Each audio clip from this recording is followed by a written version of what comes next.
नमस्कार दोस्तों, कैसे हैं आप लोग। उम्मीद करता हूँ पढ़ाई जो है आपकी अच्छी चल रही होगी। और जैसे कि हिंदी के मैंने वीडियो डालना कुछ स्टार्ट किया है, तो उसी के क्रम में आज मैं वर्णमाला आपको पढ़ाऊंगा। वर्णमाला देखिए, ये एक बहुत महत्वपूर्ण चैप्टर है। हिंदी की स्टार्टिंग समझिए वर्णमाला से ही होती है।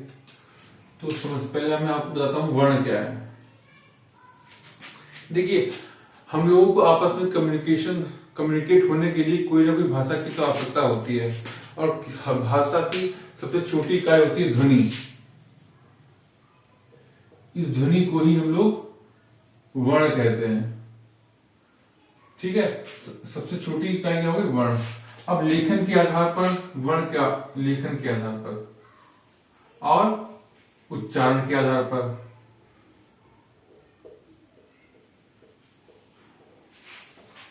पेपर में क्वेश्चन पूछते हैं कि वर्ण कितने हैं, स्वर कितने हैं, व्यंजन कितने हैं।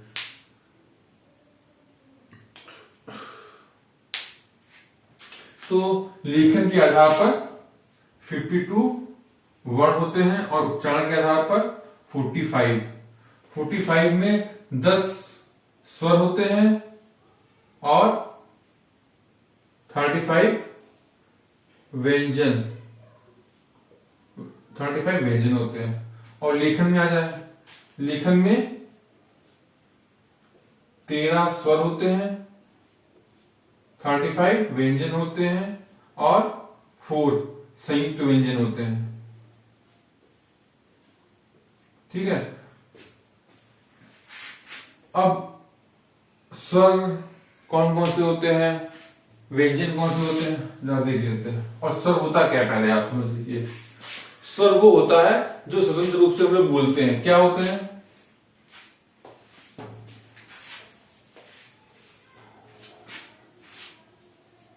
छोटा आ, बड़ा आ, छोटी ई, बड़ी ई, छोटा ओ, बड़ा ओ, ऋण, ए, ऐ, ओ, आओ, अंग और आहा। 1 2 3 4 5 6 7 8 9 10 11 12 13 स्वर हैं। और ये हैं आपके लेखन के आधार पर 13 स्वर। अच्छा, जब हम उच्चारण के आधार पर बोलेंगे तो कौन से हटा दिए जाएंगे? एक ये हटा दिया जाएगा, एक ये और अंग, आहा, ये 3 हटा दिए जाएंगे तो आपके उच्चारण के आधार पर आ जाएंगे। ये आपके स्वर हो गए। स्वर होते क्या है? स्वर वो होते हैं जो हम लोग स्वतंत्र रूप से बोलने में इस्तेमाल करते हैं। जैसे आ, बड़ा आ, ये हो गए स्वतंत्र। व्यंजन क्या होते हैं? जिनको बोलने के लिए हमें स्वर की आवश्यकता होती है। जैसे का है, का हम अकेले नहीं बोले, का और आवाज आ रही आ की, प्लस आ इजिकल टू का, ये हो गया आपका का। तो स्वर व्यंजन तो आपको समझ में आ ही गया होगा क्या होता है।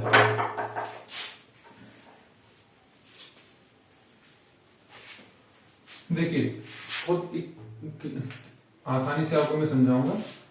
यहां पर बनाते हैं, ये उन लोग का चेहरा है। यहां पे हमारी है कंठ, यहां पे होता है मूर्धन्य और ये है तालव और ये हो गया आपका यहां पे दंत और ये हो गया आपके ओंठ, ओष्ठ। कंठ से चालू करते हैं।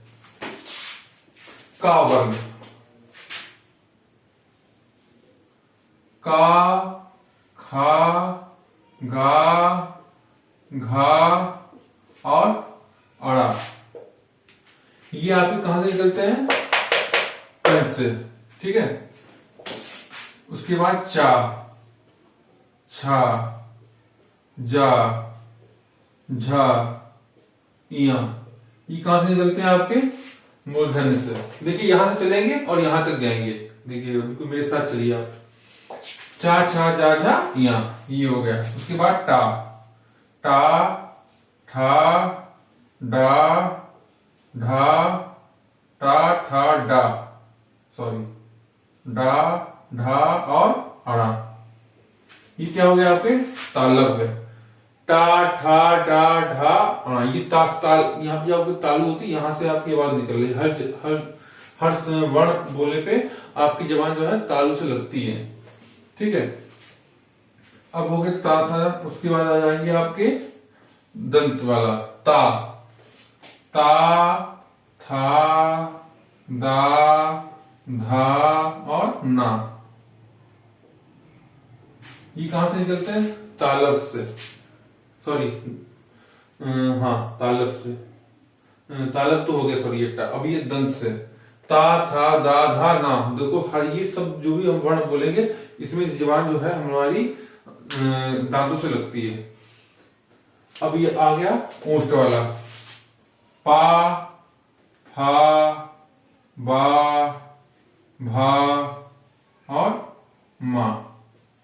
अब इस जो भी आप वर्ण बोलेंगे इसमें आपका ऊंट का स्वर होगा पा फा बा भा और मा। तो ये कौन से हो गए, ओष्ठ व्यंजन हो गए। इसके बाद क्या चलता है, या रा ला वा, ठीक है। या रा ला, ये क्या होते हैं, अंत्यस्थ व्यंजन। देखिए हम पहले आपको सारे स्वर बता दिए, अब हम सारे आपको व्यंजन के बारे में आपको बता दें, उसके आगे फिर हम आपको पढ़ाते हैं। अंत्यस्थ, ये हो गए अंत्यस्थ व्यंजन। फिर उसके बाद आते हैं ऊष्मीय।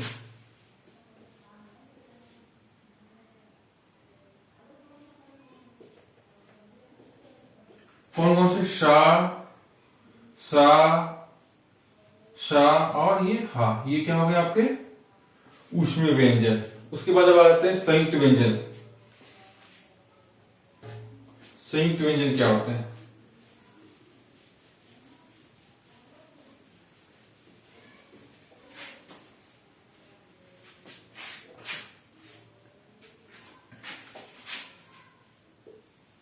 श्रा त्र ज्ञा और श्रा, श्री जो हम यूज करते हैं, ये किससे बना होता है,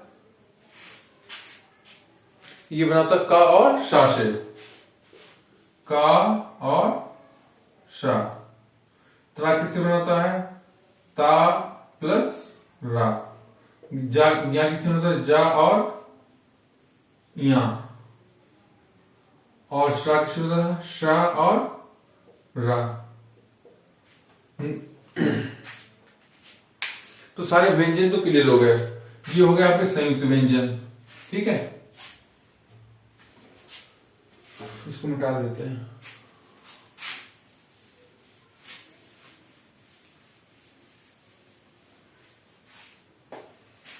अब व्यंजन में अब आपको हम बताएंगे, एक होता है सघोष। बहुत बच्चे कंफ्यूज हो जाते हैं सघोष। अब आप आज मैं आपको बता दूंगा तो आप कभी कंफ्यूज नहीं होंगे। सघोष, उसके बाद अघोष, उसके बाद सघोष अघोष हो गए, और अल्प प्राण,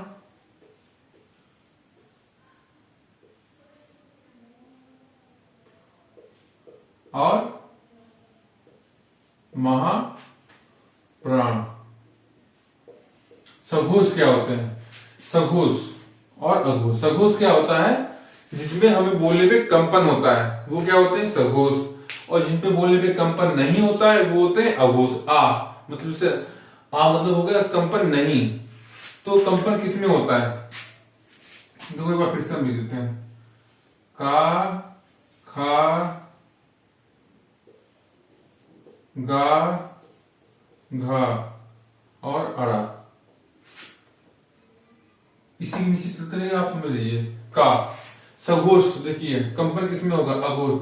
का खा आराम से बोले, कंपन नहीं हो रहा है, तो क्या हो गया आपके अघोष।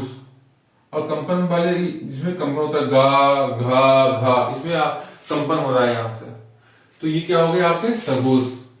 गा घा अड़ा, का खा गा घा अड़ा, क्या होगा, ये 3 हो गए सघोष और ये 2 हो गए अघोष। आपको ऐसे भी याद कर सकते हो, कभी आप भूलोगे नहीं। 1 2 इस स्टार्टिंग के ये सभी में चलेगा, चा छा जा झा या, टा ठा डा ढा अणा, ता था दा धा ना,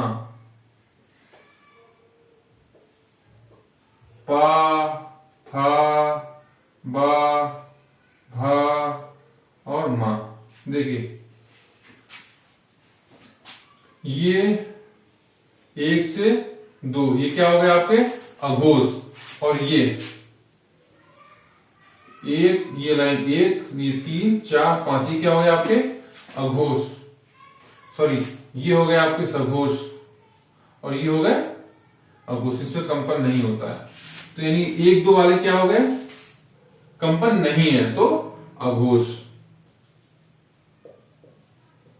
और 3 4 5 ये क्या हो गया आपके सघोष, क्योंकि इनमें कंपन होता है। अब अल्पप्राण महाप्राण, अल्पप्राण मतलब जिसमें हमें बोलने के बाद वायु कम निकले वो हो गए आपके अल्पप्राण, और जिनके बोलने के बाद वायु ज्यादा निकले वो हो गए हमारे महाप्राण। जैसे कि अब इसको भी याद करने का तरीका है, ट्रिक है, 1 3 और 5 ये हो जाते हैं हमारे अल्पप्राण, और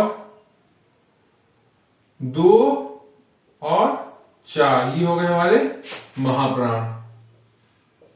मतलब का गा और अड़ा ये क्या हो गए हमारे अल्पप्राण, खा और घा ये क्या हो गए महाप्राण। मतलब कि जब हम का बोलेंगे तो वायु कम निकलेगी, और जब हम खा बोलेंगे तो वायु ज्यादा निकल रही, वो हो गए आपके महाप्राण। समझ रहे हैं? इसको आप आराम से कभी भूलेंगे नहीं। अल्पप्राण महाप्राण क्या हो गए, अल्पप्राण हो गए आपके 1 3 5 अल्पप्राण, महाप्राण क्या हो गए 2 और 4, सघोष अघोष, सघोष अघोष क्या हो गए 1 2 अघोष, और 3 4 5 ये क्या हो गए आपके सघोष। ठीक है, ये हो गए आपके अघोष और ये हो गए सघोष। ठीक है,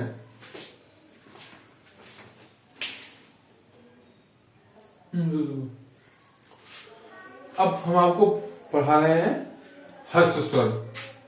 एक होते हैं हर्ष स्वर, फिर प्लूत स्वर।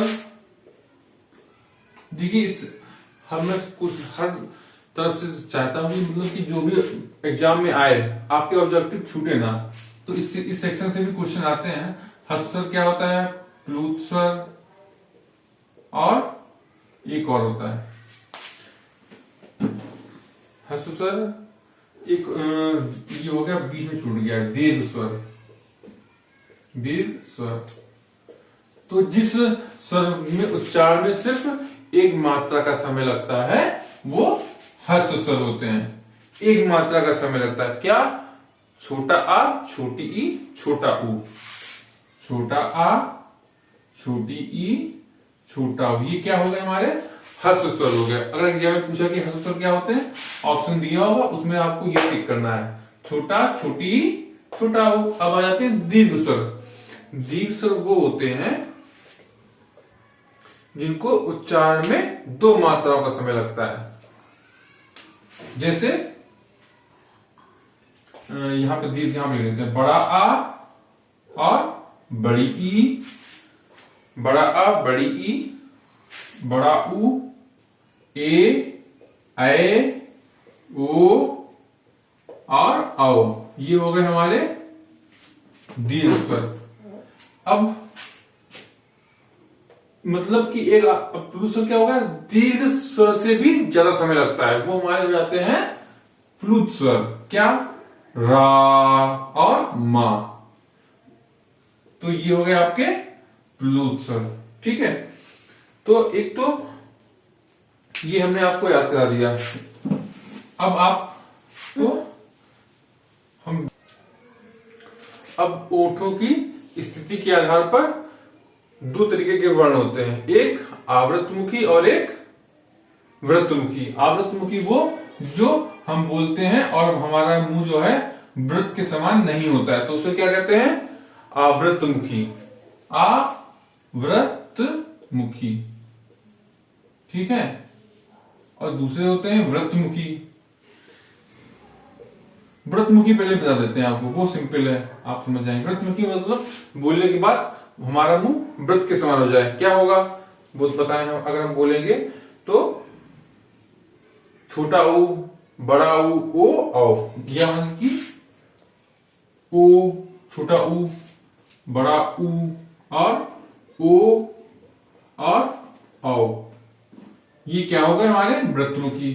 अब आवृतमुखी वो हो गए जिनको बोलने से हमारा मुंह वृत्त के समान नहीं गोल होता है, जैसे छोटा आ, बड़ा आ, छोटी ई और बड़ी ई, ए। ठीक है, ये क्या हो गए? वृत्तमुखी हो गए। अब इसके बाद हमें आपको ये उच्छिष्ट व्यंजन हमने बताया, हमने कहा था आपको बता दें। ये आप ध्यान रखिए। एक हो गया ये पढ़ाई, पढ़ाई जो हम लोग ये बनाते हैं, ये उच्छिष्ट व्यंजन में आता है। ये और एक ये सड़क, काड़ा, इसको आप ध्यान रखें। ये दो होते हैं उच्छिष्ट व्यंजन। पेपर एग्जाम में पूछ देंगे कि उच्छिष्ट व्यंजन कौन से होते हैं, तो इन दोनों में से आप जो भी ऑप्शन दिया होगा आप उसको टिक करेंगे। ठीक है, ये तो हो गए आपके उच्छिष्ट व्यंजन। अब हमने सघोष तो आपको पढ़ा दिए। अब अंत्यस्थ व्यंजन और ऊष्मी व्यंजन में ध्यान रखिए, जैसे कि या, रा, ला और वा और शा, सा और हा। देखिए या, रा, ला, वा, ये क्या है होंगे? अल्प सघोष होंगे या अघोष होंगे? या, रा, ला, वा। देखिए इसको बोलने से हमारे अंदर कंपन होगा। या, रा, ला, वा, कंपन हो रहा है ना, तो ये क्या हो जाएंगे? सघोष, सघोष। ठीक है, अच्छा इनके बोलने से वायु हल्की निकलती होगी या तेज? इनसे बोलेंगे तो या हल्की आवाज आ रही है, हल्की हवा निकल रही है, तो यह हो जाएंगे अल्प प्राण, अल्प प्राण। और ये शा, ये हो जाते हैं आपके अघोष, क्योंकि इनको बोलते हैं तो कंपन नहीं होता है। देखिए सा कहीं कंपन हो रहा है? बिल्कुल भी नहीं हो रहा है, तो ये क्या हो गया हमारे? अघोष। मगर ये है क्या? महाप्राण, क्योंकि इनसे वायु तेज निकलती है। मगर आप नोटिस करेंगे तो इनसे वायु तेज निकल रही होगी, जब हा बोलेंगे तो वायु तेज नहीं निकल रही होगी, तो हा क्या हो जाएगा? अल्प प्राण। समझ रहे हैं आप? अल्प प्राण। तो ये तीन तो हो गए आपके महाप्राण, और हा क्या हो गया? अल्प प्राण। ठीक है, एक चीज और, या। अब देखिए या, वा, या, रा, ला। देखिए इसमें भी थोड़ा सा ध्यान रखना, या और वा ये आते हैं अर्ध स्वर के अंतर्गत। अर्ध स्वर, अर्ध स्वर मतलब क्या होता है? अर्ध स्वर मतलब ये हुआ कि ये व्यंजन कभी कभी हम लोग व्यंजन में भी यूज कर लेते हैं और इनसे कभी भी स्वर की भी अनुभूति होती है, इसीलिए इन्हें अर्ध स्वर कहते हैं। ला होता है, इसको लुंठित व्यंजन कहते हैं। लुंठित समझ रहे हैं ना आप? लुंठित मतलब जब हम बोलते हैं रा तो जीवान वायु लुढ़कती हुई खुलती है, तो इसे बोलते हैं लुंठित व्यंजन। ला इसको बोलते हैं पार्श्विक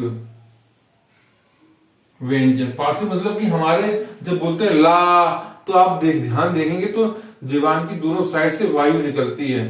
पार्श्व से, इसीलिए इसको पार्श्विक व्यंजन कहते हैं। या और वह क्या हो गया, अल्पस्वर व्यंजन हो गए, रा लुंठित व्यंजन हो गया, ला आपका पार्श्विक व्यंजन हो गया। तो इसी के साथ लगभग मैंने वर्णमाला के जितने भी इंपॉर्टेंट क्वेश्चन थे जो वनडे एग्जाम में आते हैं, मैंने लगभग हर चीज क्लियर करने का प्रयास किया इस वीडियो में। और इस वीडियो को देखने के बाद आप ऑब्जेक्टिव जरूर लगाएं, और किताब से तो आपको अध्ययन करना ही है, मगर मेरा मकसद वीडियो बनाने का ये है कि आप इस चीज को सही से समझ लें, आप कॉन्सेप्ट क्लियर कर लें, ताकि आपको पढ़ने में समस्या ना आए। तो आगे के मेरे वीडियो को देखना हो तो आप प्लीज सब्सक्राइब करिए, लाइक करिए, दोस्तों के साथ अच्छा लगा तो शेयर भी करिए। और जब तक मिलते हैं नेक्स्ट वीडियो में, आप अच्छे से पढ़ाई करते रहिए। धन्यवाद।